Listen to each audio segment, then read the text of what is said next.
How to clone voice with Speechify.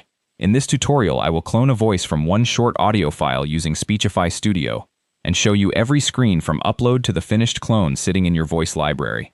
This is Speechify Studio, and this entire flow runs in the browser. In the sidebar under Explore, click Voice Cloning. This is instant voice cloning. You need a recording of a single speaker, anywhere from 5 seconds to 1 minute.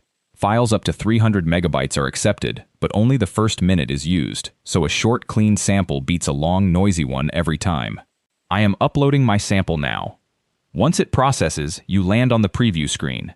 Speechify suggests a name for the voice, which you can edit, alongside a language setting you can leave on auto-detect, and a gender for the profile.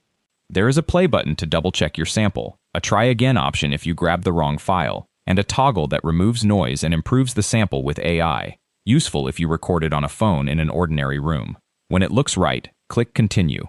And this screen matters. Verify ownership.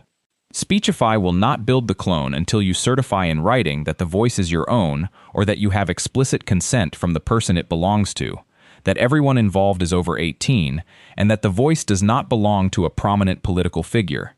Do not rush past this. It is what keeps voice cloning legitimate, and that signature protects you as much as anyone else. So read it, tick the checkbox, then type your full legal name into the signature field, and click Sign and Clone. I am doing exactly that right now with my own details, and sending it off to build.